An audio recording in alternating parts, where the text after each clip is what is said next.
First phone call I ever made in a crisis was to my mother. The last phone call she ever needed to make in hers was to me. That's not a coincidence. That's a bond built over 53 years, one ordinary act of love at a time. Rebecca Watson was not a complicated woman. She didn't need to be. She was the kind of mother who showed up to every single one of my little league games in a folding chair she brought herself, who packed my lunch until I was old enough to be embarrassed about it, and who sat up waiting every time I came home late. Not to punish me, but because she simply couldn't sleep until she knew I was safe. That was her. That was always her. Love wasn't something Rebecca Watson talked about. It was something she did, daily, quietly, without keeping score. When my father passed 12 years ago, a Wednesday morning in November, the kind of day that permanently changes the color of a month, she didn't fall apart. She grieved the way she did everything else, with dignity, with her chin up. She sold one car to cover the funeral costs without telling me until it was done. Kept the house running on a fixed income, and still managed to have a hot meal on the table every Sunday for anyone who showed up. She never once called me to say she was struggling, not once in 12 years. So understand, when Rebecca Watson called me at 7:42 on a Wednesday morning and said her chest felt funny, I didn't hesitate. I didn't calculate. I didn't weigh my options, because 53 years of that woman's love doesn't produce a man who hesitates. It produces a man who moves immediately, without question, without condition. What it doesn't prepare you for is the person standing between you and the door. Welcome to Dad's Raw Revenge. Get settled, because this one is going to take you somewhere. Drop a comment and let me know where you're watching from. Hit that like button and make sure you're subscribed. Trust me, you're going to love it here. Let me back up. My name is Wesley Watson. I'm 53 years old. I coach youth baseball on weekends, and I have been the kind of husband who thought that keeping the peace was the same thing as having peace. I was wrong. Took me a while, but I got there. It was a Wednesday, January 14th, 7:42 in the morning. I remember the exact time because I was standing in the kitchen watching the coffee drip, slowly, like it too didn't want the day to start, when my phone buzzed on the counter. Mom. I picked up on the second ring, Wesley. Her voice was thin, not her usual voice. Rebecca Watson didn't do thin. This woman had survived a husband, a recession, and a hip replacement without asking anyone for a single thing. Mom's you okay? I didn't want to bother you. There it is. 82 years old and still apologizing for existing. Funny how, I said, already moving toward the hallway. Just tight, and my left arm keeps going. She stopped, Mom. I'm sure it's nothing. Mom, stop. I'm coming. I hung up and stood there for exactly 3 seconds. My car, a 2019 Chevy Silverado, was sitting at Kowalski's Auto on Flatbush Street. Alternator, they'd called yesterday. Wouldn't be ready until Friday at the earliest. Okay, think Wesley, think. Eve's car, a silver Honda CR-V, sitting fat and unbothered in the driveway. Full tank. She'd filled it up herself on Monday. Eve was upstairs. I could hear the shower running. That long, luxurious 30-minute shower she took every morning like she was preparing for a photo shoot. I went to the bottom of the stairs, Eve. The shower kept running, Eve. The water stopped. A long pause, what? Not what is in concern. What is in this better be important. I need to borrow your car. My mom's having chest pains. I need to take her to St. Francis. I will be right back, silence. Not the kind where someone is thinking. The kind where someone has already decided and is just deciding how to say it. She appeared at the top of the stairs 30 seconds later. Towel on her head, robe tied at the waist, face completely unreadable. Wesley, I can't today. Eve, my mom's having chest pains. Her left arm. I heard you. She leaned against the doorframe, crossed her arms. Call an ambulance. She doesn't like ambulances. You know that. She had a bad experience when Dad then calls someone else. She was already turning back toward the bedroom. I have dinner with Joanne and the girls tonight, and I still have a full day of work. I'm not going to spend my whole day sitting in a hospital waiting room. I stood completely still. Did she just Eve? My voice came out quieter than I expected. Her left arm is going numb. She stopped, turned halfway, and looked at me with an expression I will never forget for the rest of my life. Not concern, not guilt, inconvenience. She's your mother, Wesley, not mine. A pause. Figure it out. Figure it out. She went back into the bedroom. The door didn't slam. That almost made it worse. A slam would have meant emotion. She just closed it gently, like she told me we were out of milk. Like an 82-year-old woman's left arm going numb was a minor scheduling conflict she didn't have room for. I stood there for a moment. Just a moment. Then I pulled out my phone. Clinton Webb lived 4 houses down on the same block. a retired union electrician, 71 years old. Drove a well-kept older Honda Civic that had seen better days, but never missed a morning. Just like its owner. He was the kind of man who still shook hands properly. He and my mother had known each other for over 20 years. He'd been at my father's funeral, front row. He picked up on the first ring. Wes. What's up, brother? Clinton, I need a favor. My mom's having chest pains. My truck's in the shop. Eve's car isn't available. Can you take us to St. Francis? Not even a pause. Give me 4 minutes. I'll pull up front. That's it. No negotiation, no conditions, no dinner plans to check. 4 minutes. I called Mom back immediately. I'm coming, Mom. Clinton's driving. You don't need to do anything. Just unlock the front door and sit down. You hear me? Sit down. Wesley, I really don't want to make a fuss. Mom, yes, sit down. A small sound. Almost a laugh. Okay, baby. Clinton pulled up in 3 minutes and 40 seconds. I counted. The drive to St. Francis Hospital on Woodland Street took 9 minutes. Mom sat in the back with me, her small hand in both of mine, wearing her good blue coat like she was going somewhere important, because she was. She kept apologizing the whole way there. I'm sorry to drag you out, Clinton. It's nothing. I was just watching the news anyway. Was it anything good? Nothing ever is. She laughed, actually laughed, and I looked out at the window at the Hartford morning, and I felt 2 things at the exact same time. Gratitude. For Clinton. And something else. Something cold and quiet, for Eve. I didn't examine it yet. I just let it sit there. St. Francis was busy for a Wednesday morning. We checked in at the ER at 8:27 a.m. A nurse named Beverly, broad shoulders, no nonsense, the kind of woman who'd seen everything twice, got Mom into a room within 15 minutes. The doctor on call was a tall man named Dr. Raymond Cole. Calm voice, deliberate hands. He didn't rush, Mrs. Watson, I want to run an EKG and check your enzyme levels. The symptoms you're describing, we don't ignore those at your age. Mom looked at me. Her eyes were asking me if she should be scared. Do whatever he says, Mom, I told her. She nodded.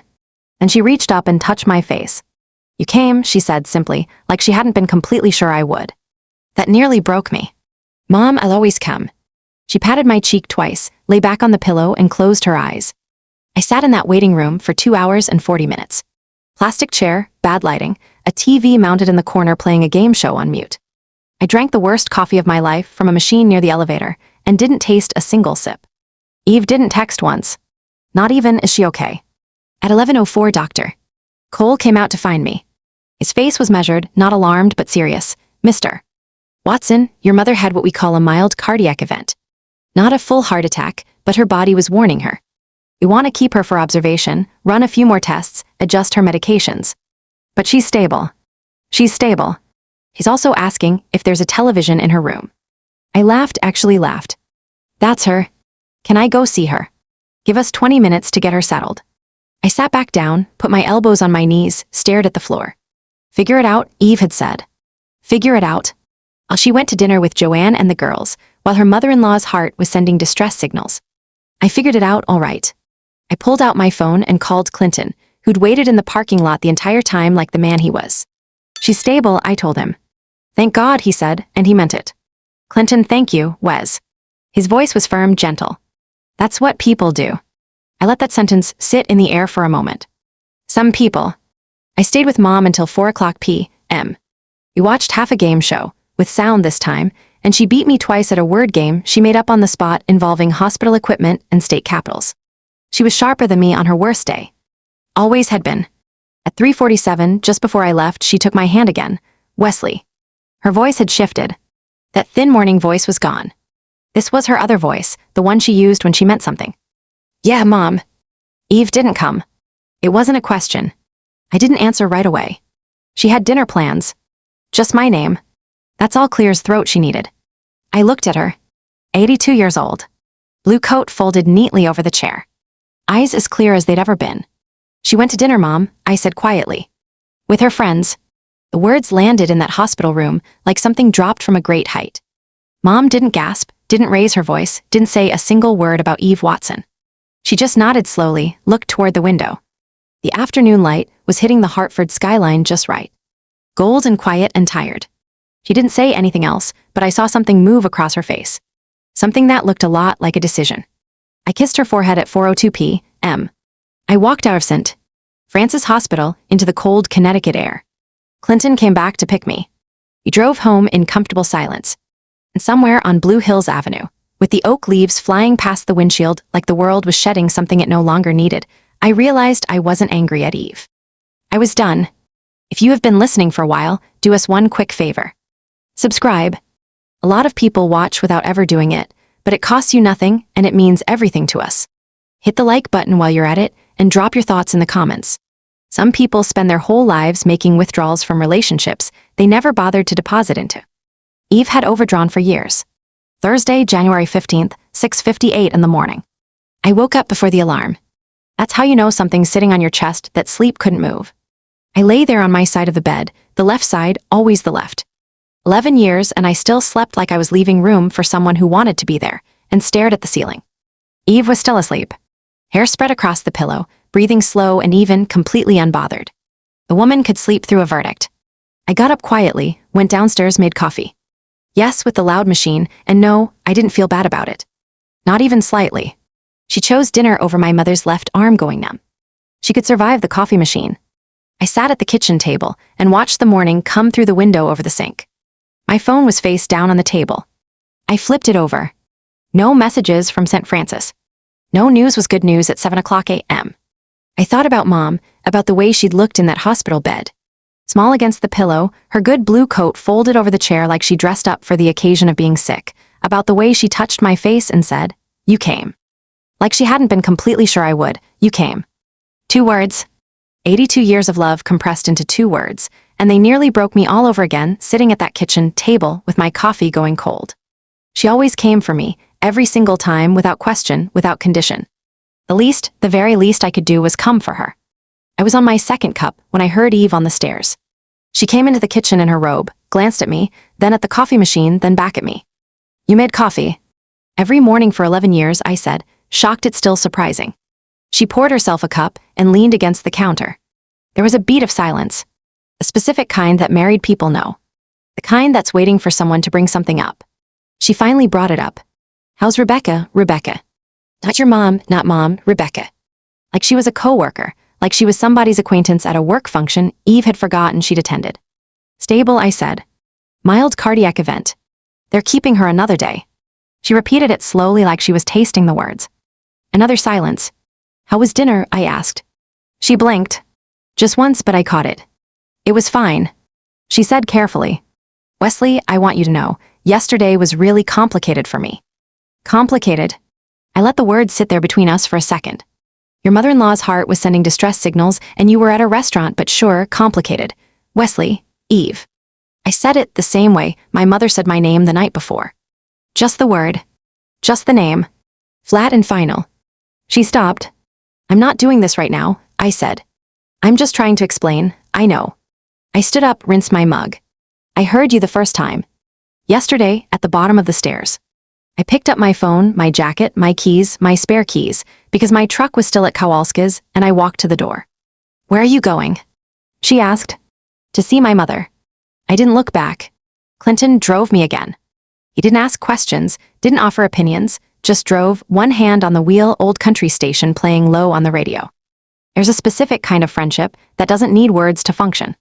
Clinton and I had that. Always had. We parked at St. Francis at 8:40 a.m. "I'll be clear as throat here," he said. "Clinton, man, you don't have to, Wes." He looked at me over the top of his glasses. "I'll be here. Some people show up. Make a note of who they are. Write it somewhere permanent." Mom was sitting up when I got to her room. Color back in her face. The thin voice completely gone. She was wearing her own nightgown. She refused the hospital gown after the first night, which honestly I respected deeply, and she had her reading glasses on. Crossword puzzle book open in her lap. 7 letters. She said the second I walked in. "Betrayal." I stopped in the doorway, stared at her. She looked up over her glasses with the straightest face I'd ever seen on a human being. "For the crossword, Wesley." I laughed so hard the nurse looked in from the hallway. "Perfect," I said, dropping into the chair beside her bed. "Perfect." She counted the boxes, wrote it in, nodded with deep satisfaction. "You always were the smart one." "I'm your only child, Mom." "And still the smart one." We sat like that for a while, easy, quiet. The kind of quiet that only exists between people who have loved each other long enough to not need to fill every silence. She finished 2 more clues. I drank the terrible hospital coffee and didn't complain because sitting in that room with her, even in a hard plastic chair, drinking something that tasted like regret, was exactly where I wanted to be. Where I would always want to be. And she closed the book, set it on the bedside table, folded her hands in her lap. Here we go. I want to call Paul this morning. She said. Paul Logan, Mr. Paul Logan, attorney at law, Hartford County, 31 years in practice. He'd handled my father's estate. He'd drawn up Mom's will 6 years ago. Sharp man, precise. The kind of lawyer who listened more than he talked, which in my experience was rarer than it should be. I kept my voice careful. Okay. I've been thinking. She said, since last night. Mom, you don't have to. Wesley Andrew Watson. Full name. All 3. I hadn't heard all 3 since I was 17 and came home 40 minutes past curfew. Do not finish that sentence. I closed my mouth. She looked at me with those clear, steady eyes. The Hartford light was coming through the window again, softer this morning. It made her look younger somehow, or maybe it just made her look exactly like herself. Exactly like the woman who had packed my lunch and sat up waiting, and sold a car without telling me, and made Sunday dinners for 34 years on Maplewood Drive. My mother. The most constant thing in my life. I've worked my whole life. She said quietly. Your father and I, we scrimped and saved and went without so that what we built would mean something. So it would go somewhere that mattered. A pause. To people who showed up. I didn't say a word. Eve didn't show up, Wesley, I know. Not just yesterday. She picked up her crossword book. Not to work on it, just to hold something. Not at your father's funeral repast. Not when I had the hip surgery and needed rides to physical therapy. Not at Christmas 2 years ago when I had that flu and you had to leave dinner to check on me. She looked up. And not yesterday when my heart was failing. She went to dinner. Every single example landed like a stone in still water, dropping slow, sinking deep. Because she was right. She had always been right, and I had been making excuses for years. Mom, I'm not angry. She said. And the remarkable thing was, she wasn't. Her voice was completely calm, steady as a hand on a Bible. I'm just accurate. She reached for her phone on the bedside table, found the small folded piece of paper from inside her glasses case. Phone number written in her handwriting, neat and deliberate. Mr. Paul Logan, direct line. She'd come prepared. My mother didn't make impulsive decisions. This had been building longer than one hospital stay. Do you want me to step out? I asked. She considered it for a moment. Then no, stay. One word, and everything in me went still and grateful. She dialed at 9:22 a.m. He picked up on the second ring. Paul Logan. Paul, it's Rebecca Watson. I hope I'm not catching you early, Mrs. Watson. His voice warmed immediately. Never too early for you. How are you? I'm in the hospital, actually, St. Francis. A brief pause. I'm sorry to hear that, serious. Serious enough to make me think clearly. She said. And even in that moment, even calling her lawyer from a hospital bed the morning after a cardiac event, there was dignity in her voice, grace. The kind that can't be performed. The kind that gets built over 82 years of doing the right thing even when it costs something. Paul, I need to update my documents. The will specifically. Silence on his end. Professional silence. Absorbing, not stalling. Of course. Do you want me to come to you or please? Today if possible. I have some very specific changes in mind. I can be there by 2 o'clock, perfect. She glanced at me. My son will be here. Very good, Mrs. Watson. I'll see you at 2 o'clock. She hung up, set the phone down, picked up her crossword again. Just like that. Like she hadn't just changed everything. Like she hadn't just loved me in the most powerful, permanent way a mother could. I sat there for a moment. Throat tight, eyes steady barely, Mom. My voice came out quieter than I intended. You don't have to do this for me. She didn't look up from the crossword. I'm not doing it for you, Wesley. She filled in a letter. Calm, deliberate. I'm doing it because I've earned the right to decide where my life's work goes, and I've decided. She looked up over her glasses. Any other questions? I had approximately 40. I asked 0. No, ma'am, good. She went back to the puzzle. Now go find me something edible from that cafeteria. Whatever they've been bringing me for breakfast tastes like a decision someone regretted. And for just a second, just one, I looked at her. This small, sharp, magnificent woman in her own nightgown, in a Hartford hospital room, filling in crossword answers like the world owed her nothing, and she owed it everything. And I thought I have spent 53 years trying to be worthy of her. I hope I'm getting there, Mr. Paul Logan arrived at 1:58 p.m. Charcoal suit, leather briefcase, silver haircut clothes. He shook my hand firmly, nodded like a man who understood the weight of rooms, and sat down across from my mother with a yellow legal pad and a pen that probably cost more than my alternator. I sat in the corner, quiet still, a witness. The conversation between them lasted 47 minutes. I won't put every word here. Some things deserve their privacy. But I will tell you this. By the time Paul Logan clicked his pen closed and tucked his legal pad back into that briefcase, the document that Eve Watson had been silently counting on for 11 years of marriage had been fundamentally, irrevocably, and legally rewritten. The house on Maplewood Drive that Mom owned outright, paid off in 2009, Wesley. The investment accounts my father had spent 30 years building, Wesley. The jewelry, the furniture, the 1967 Ford Mustang that still ran perfectly and lived under a cover in her garage. The car my father had spent 4 years restoring with his own hands. The car that smelled like him on warm days when you opened the garage door, Wesley. And $20,000 earmarked specifically for the Hartford Animal Shelter on Brainerd Road. Because Rebecca Watson had volunteered there every third Saturday for 11 years. Because that's the kind of woman she was. Eve's name appeared exactly 0 times. Not my problem, someone had once said. Turns out correct. When Logan stood to leave, he shook my hand again at the door. Your mother, he said, quietly looking back at her across the room, already back to her crossword, already unbothered, already completely herself, is one of the sharpest people I've met in 31 years of practice. I looked at her too. Yeah, I said, I know. I've always known. I left the hospital at 4:30 p.m. Clinton was around to take me home. I got in, closed the door. He looked at me, read my face the way old friends do, not searching for information, just checking that you're still standing. Everything okay? Yeah, I said quietly. Everything's exactly the way it should be. He nodded, put it in drive. He pulled out of St. Francis and headed back toward Asylum Avenue. My phone was in my pocket, silent. Eve hadn't called once all day. She had no idea. Absolutely no idea. But she would. Friday, January 16th, 8:14 in the morning. I was at Kowalski's Auto on Flatbush Street when it started. My truck was finally ready. New alternator, oil change Danny Kowalski threw in because our kids had played Little League together, and that's what neighbors did.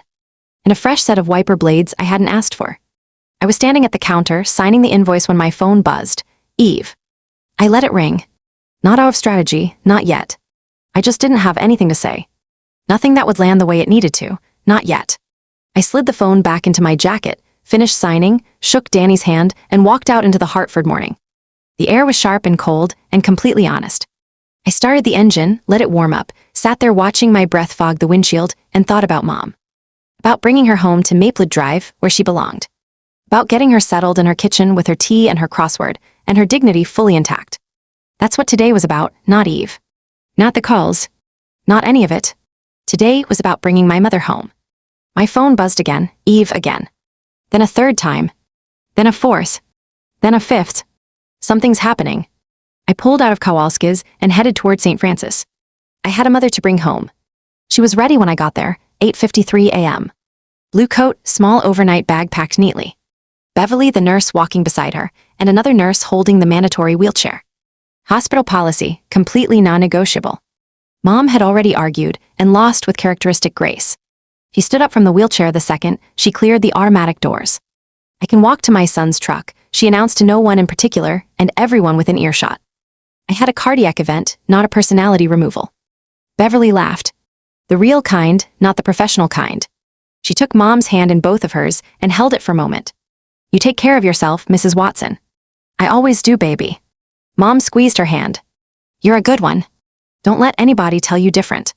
Beverly pressed her lips together, looked like she was fighting something. Then she nodded and stepped back. Even in a hospital gown, metaphorically speaking, my mother left people better than she found them. I held the passenger door open. She climbed in slowly, carefully, but independently, which mattered to her more than any medication, any instruction, any doctor's order. Her independence was the last thing she'd surrender, and we both knew it. I closed the door, walked around, got in. She looked at my phone sitting face up in the cup holder, lighting up every 30 seconds. Eve, Eve, Eve. 11 missed calls before 9 o'clock in the morning. Mom said nothing. Just put on her seatbelt and smiled faintly out the window. Like someone who had made a decision and was completely at peace with it. I got her home to Maplewood Drive first. The white colonial with the green shutters sat quiet and familiar at the end of the block. The house where I'd learned to ride a bike in the driveway. Where I'd done homework at the kitchen table. Where my father had built a life brick by careful brick. And left it standing when he went. The oak tree in the front yard had dropped most of its leaves. The porch was swept clean. The welcome mat said home in faded letters that had been there so long, neither of us noticed it anymore. But I noticed it today. I got her inside, made her tea. The specific kind, chamomile bags steeped for exactly 4 minutes because she told me once and I'd never forgotten. Checked the thermostat, checked the refrigerator, went through the new medications from doctor. Cole one by one, reading the labels out loud while she listened with her hands wrapped around her mug. Wesley. This one's for the blood pressure, twice a day with food. She was watching me from across the kitchen table. The table where she'd made every birthday cake. Where she'd helped me with algebra. Where she'd sat the morning after my father died and held my hand without saying a single word. Because some things don't need words. Sit down, she said softly. I sat. She reached across the table and covered my hand with both of hers. Her hands were small, warm. The hands that had packed my lunch and buttoned my coat and waved from the bleachers and held mine in the backseat of Clinton's truck on the way to the same hospital 2 days ago. These hands had been showing up for me for 53 years. I need you to hear me, she said. I'm listening, Mom. What I did, the will, I didn't do it to punish Eve. Her eyes were steady, clear, no anger in them, no bitterness. Just truth the way she always delivered it. Plain and warm and completely unmovable. I did it because it was right. Because your father and I built something together, and it belongs with someone who understands what building something together actually means. She squeezed my hand once. You understand that? I did. I understood it in my bones. And Wesley, her voice dropped just slightly, not softer, more deliberate. I need you to think about your life. Not about the money. Not about any of this. She gestured vaguely at nothing, at everything. About whether you are happy. About whether you are loved the way you deserve to be loved. She looked at me for a long moment. Because you have been showing up alone for a very long time, baby. And a man like you, a man who shows up, deserves someone standing next to him when he does. The kitchen was absolutely still. Outside on Maplewood Drive a car passed slowly. The refrigerator hummed. Somewhere down the block, a dog barked twice and went quiet. Everything she said was true. Every single word.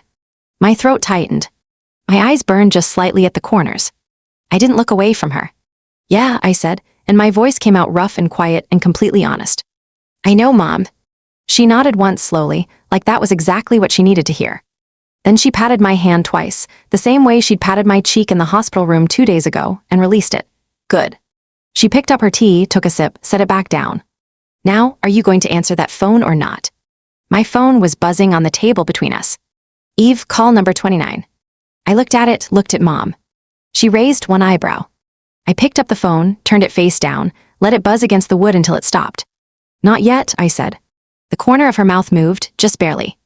Not yet, she repeated quietly, like she was tasting the patience in it. I'll check on you tonight, I told her, and tomorrow morning and every morning after that.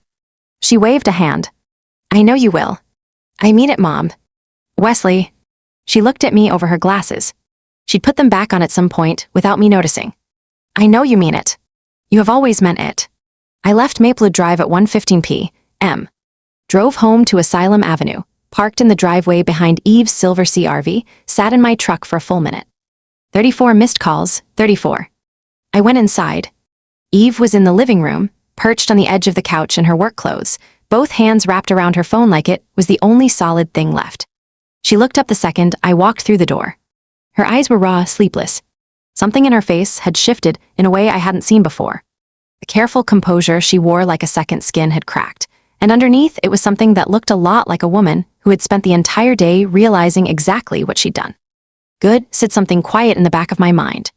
Stay there a while, Wesley. She stood up immediately. I've been calling you all day. I know, I said. I set my keys on the hook by the door, and I thought about Wednesday night, about my mom lying in that hospital bed with monitors on her chest and enrollment 4 in her arm, about the EC, about the enzyme levels, about Dr. Cole's measured face, telling me her body had been warning her. And about Eve's dinner and the girls' type, about the bread basket getting passed while my mother's heart stuttered in the dark.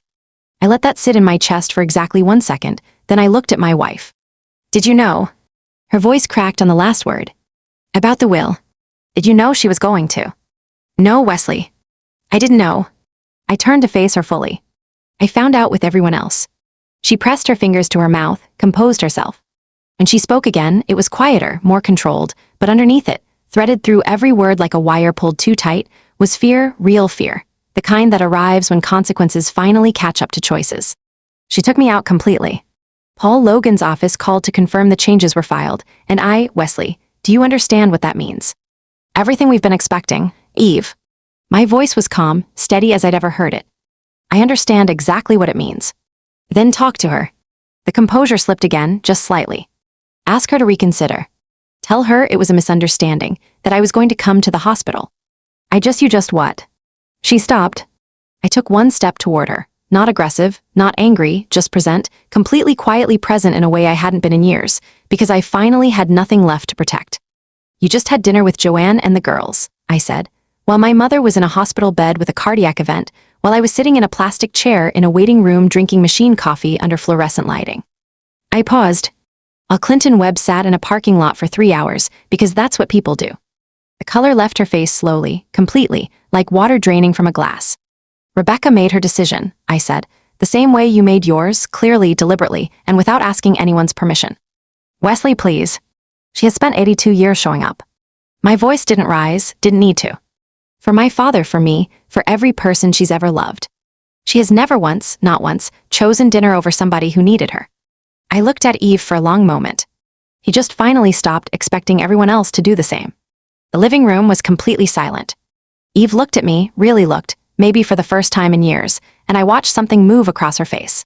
Not just fear now, something deeper than fear, the specific look of a person who has finally fully understood the size of what they lost. Not the money, not the will me. She finally understood she had lost me, and the man standing in front of her, calm, clear-eyed, keys in his hand, heart finally at peace, was not the man who had stood at the bottom of those stairs on Wednesday morning still hoping she'd say yes. That man was gone. Her phone buzzed in her hand. She looked down at it. My mother's name on the screen. She looked up at me, eyes wide, something that might have been hope. I looked back at her for exactly 1 second, and I felt it, the last thread of something I'd been holding on to for 11 years finally going slack. Not with anger, with something quieter, with release. I picked up my keys from the hook. I'm going to check on my mother, I said. I opened the front door. The Hartford air hit me, cold, clean, honest, and completely free. Oh, I said, turning back one final time. Eve stood in the middle of the living room, phone in hand, my mother's name glowing on the screen, 38 calls worth of consequence written into every line of her face. I looked at her for exactly 1 second, and I felt nothing but clarity. You should probably answer that. I closed the door behind me, and I exhaled. The kind of exhale that comes from somewhere so deep you didn't even know you'd been holding it. I stood on that porch for just a moment. The January air hit my face, cold and clean and honest, and something settled over me that I hadn't felt in years. Clarity.